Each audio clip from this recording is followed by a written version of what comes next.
রতন, রতন।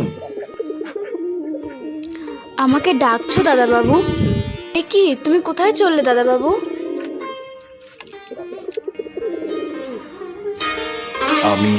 আমি বাড়ি চললাম। আবার কবে আসবে দাদাবাবু? আমি আর আসবো না রতন। আর আসবে না? এখানকার আবহাওয়া আমার ঠিক সইছে না রতন। তাই আমি চাকরির বদলির জন্য দরখাস্ত করেছিলাম, কিন্তু সেই দরখাস্ত নামঞ্জুর হওয়ায় আমি চাকরিতে জবাব দিয়ে কলকাতায় ফিরে যাচ্ছি।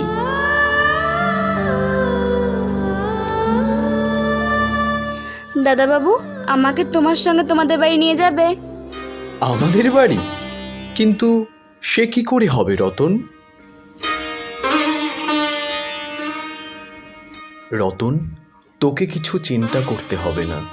আমার জায়গায় যে নতুন দাদাবাবু আসবেন, আমি তাকে তোর কথা সব বলে দিয়েছি। তিনি আমার মতোই তোকে যত্ন করবেন।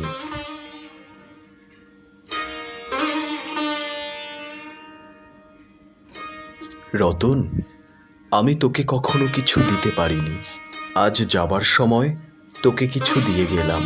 এতে তোর দিন কয়েক চলে যাবে।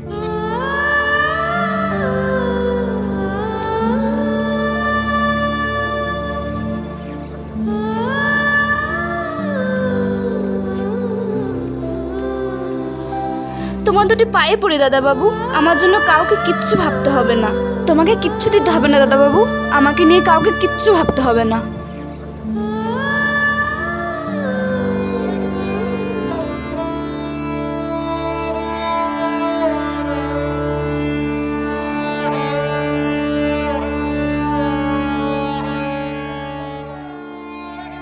রতন,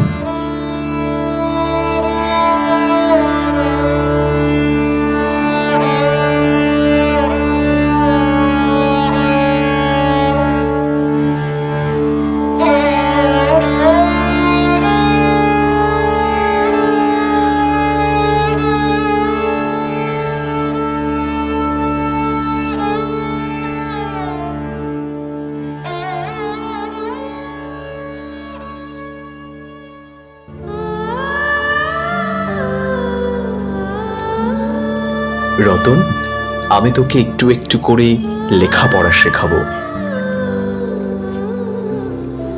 আচ্ছা রতন, তোর মাকে মনে পড়ে? সে অনেক কথা দাদাবাবু, কতক মনে পড়ে, কতক মনে পড়ে না। সরে আ, সরে আ।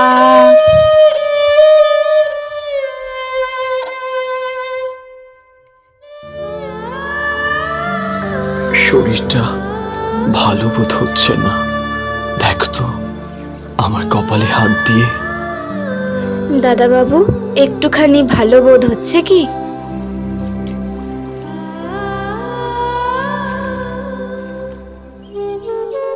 যাই, ফিরে যাই, জগতের ক্রোড়বিচ্যুত সেই অনাথিনীকে সঙ্গে করে নিয়ে আসি।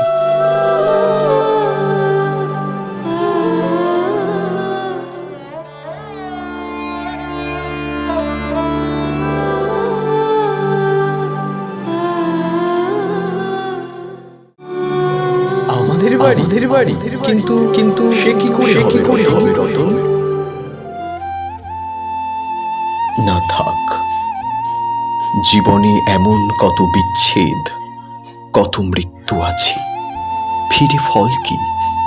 এই পৃথিবীতে কে কার